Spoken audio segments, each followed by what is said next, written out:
எனக்கு உடனே அந்த பஸ் ஒன்று இருக்குது, ரொம்ப நேரம் ஓட்டுற மாதிரி எனக்கு தெரியுது. ஐயோ, ஓ மை காட். அந்த இளைஞர் சொல்லி முடிக்கல, அந்த விபத்து நடந்துடுச்சு. அடுத்த நொடி நடக்கும் விபத்தும்.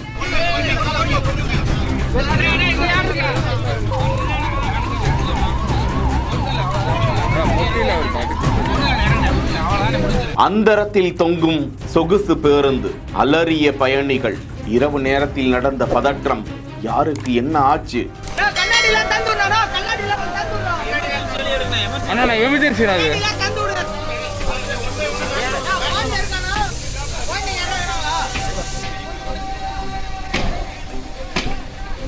நீ என்ன பஸ்ஸில் என்ன வந்தீங்க?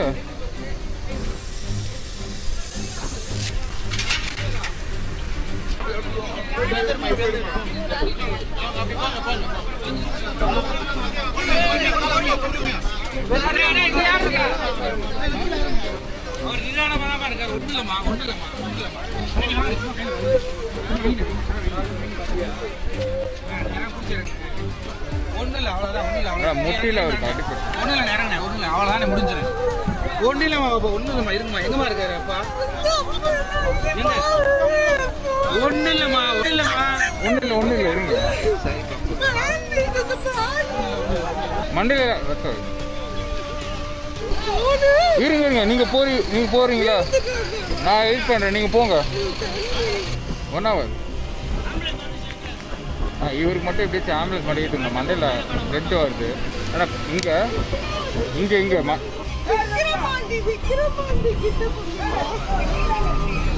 மேலே ஏறி போய் பிடிச்சிக்கோங்க. பிளட் க்ளாட் ஆகுது, பார்த்துக்கோங்க. தூக்கத்தில் ஓட்டுறாரு.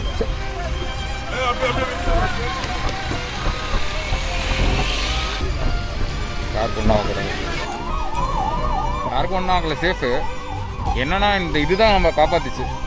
இதே சென்டர் மீடியா இருந்ததுன்னா பக்கத்து இதில் போயிட்டு அதில் வர வண்டியில் ஆக்சிடென்ட் ஆகிருக்கும். நான் பார்த்தேன் நேரில், ஃப்ரண்ட்டில் நடந்தது.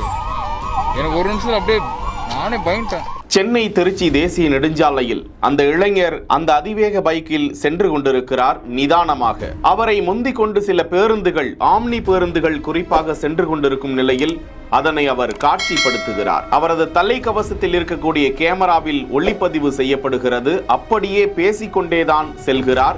ஆம்னி பேருந்துகள் இரவு நேரத்தில் சற்று வேகமாகவே செல்கிறது.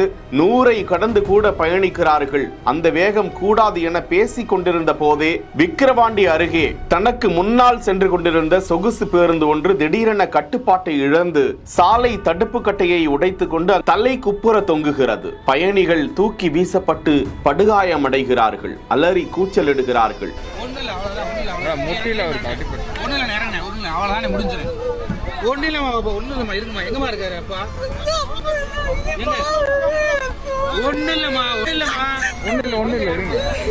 அந்த இளைஞர் அப்படியே சென்று விடவில்லை. மனிதாபிமானத்தோடு ஓரமாக பைக்கை நிறுத்திவிட்டு சக வாகன ஓட்டிகளோடு உதவி செய்ய முற்படுகிறார். 108 ஆம்புலன்ஸ் வரவழைக்கப்படுகிறது. அப்பேருந்தில் 23 பயணிகள் இருந்ததாக கூறப்படும் நிலையில் படுகாயத்தோடு சில பயணிகள் மீட்கப்படுகிறார்கள்.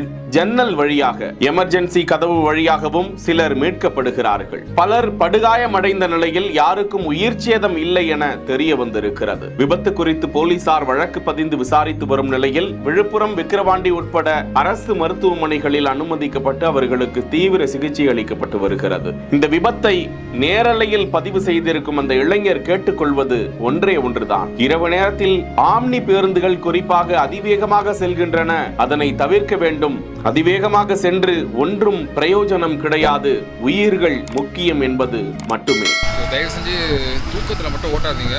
மேபி தூக்கத்தில் கூட ஓட்டிடலாம். ஓவர் ஸ்பீடு வேறு. ஏன்னா நானே வந்து பார்த்தீங்கன்னா தயவு செஞ்சு நைட் டைமில் மட்டும் ஓவர் ஸ்பீடு தேவையே இல்லை. Please avoid. கண் எதிர்க்க வந்தது அப்பா எதிரில் ஜஸ்ட் இருக்குது. எனக்கு நடந்து ஒரு 5 செகண்டில் தான் நடக்குது, 5 செகண்ட்ஸில். Please don't rash drive. Time ஆச்சுன்னு சொல்லி ரொம்ப ஸ்பீடாலாம் போகாதீங்க. நிதானமாக பொறுமையாக போங்க. ஏன்னா ஸ்பீடாக போய் என்ன ஒன்றும் பண்ண போகிறது இல்லை. ஒரு உயிர் சத்தம் கூட ஆகலை. எல்லாம் தப்பிச்சிட்டாங்க. God grace. எல்லாரும் சேஃபாக வீட்டுக்கு போங்க. ரேஷ் டிரைவ் தேவையில்லை, ஓவர் ஸ்பீடு தேவையில்லை. செய்திகளை உடனுக்குடன் தெரிந்து கொள்ள பிஹைண்ட் வுட்ஸ் நியூஸ் வாட்ஸ்அப் சேனலுடன் இணைந்திருங்கள். பிஹைண்ட் வுட்ஸ் பெருமையுடன் தயாரித்து வழங்கும் மூன்வாக் திரைப்படத்தின் ஆடியோ லான்ச் ஜனவரி 4 ஞாயிறு மாலை 4 மணி முதல் சத்தியபாமா யூனிவர்சிட்டி சென்னையில் நடைபெற உள்ளது. உங்கள் டிக்கெட்ஸை புக் மை ஷோ டிஸ்ட்ரிக்ட் ஆப்களில் ஸ்கிரீனில் தெரிகிற வாட்ஸ்அப் நம்பர் வெப்சைட் மூலமாக புக் செய்வோம். செய்திகளை வழங்கியோர் Manju Group, SIMS Pharmacy and Clinics, Grand Royal tours.